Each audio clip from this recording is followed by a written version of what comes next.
Good Tuesday morning. This is 106.1 KYVZ. Joe Zurich visiting with Ag Meteorologist Chris Schromick at Decision Weather Now, as well as WeatherValet. Chris, unseasonably warm weather continues to impact the tri-state area.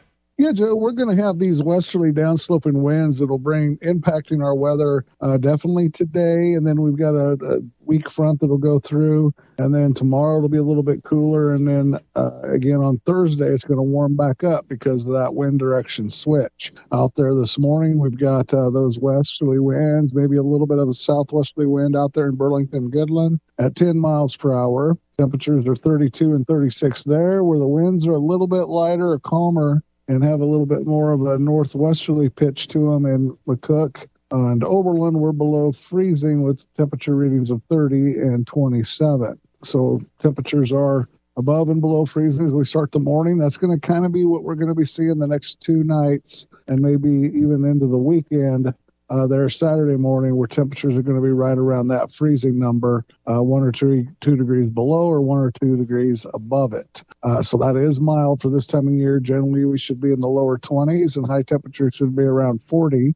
We're going to be talking high temperatures this afternoon in the middle to upper 60s. So we're going to be that 20 degrees for sure above normal, maybe even 25. We got that west wind that'll pick up, maybe some gusts 40 miles per hour towards evening when that front does come through. During the day, we're going to start out here at 10 miles an hour in the morning. This afternoon, we'll be in that 20 to 30 mile an hour range.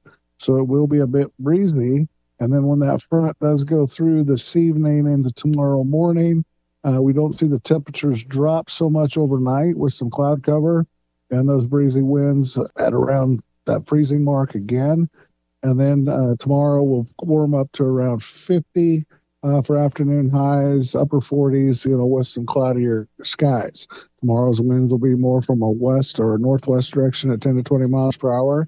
Then as we go to the overnight hours, we're looking at a mild reading there tomorrow night. We could be upper 30s for lows with that downsloping wind direction switching back to the west. And there on Thursday, again, back in the middle to upper 60s for highs, westerly winds at 10 to 20, maybe gusting 25, 30 miles per hour.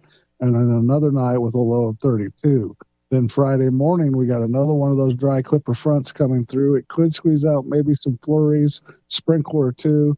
We're going to see temperatures starting there in the morning above freezing with that low. Highs climbing to around 40. Then overnight, when the sky's clear, we'll drop into the lower to mid-20s, which we typically should see. Saturday, that cold air backs in for one day. We're going to go high temperatures, upper 30s, low 40s, overnight lows in the upper teens. Rebounding back to 48 on Sunday, maybe hitting 50, and then looking for Monday, Tuesday, and maybe a good chunk of next week.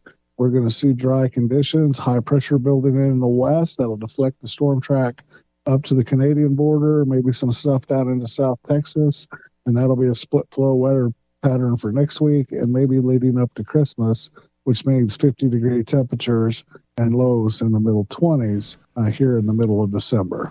Once again, that's Ag Meteorologist Chris Schromick at Decision Weather Now, as well as WeatherValet for 106.1 KYVZ. I'm Joe Zurich.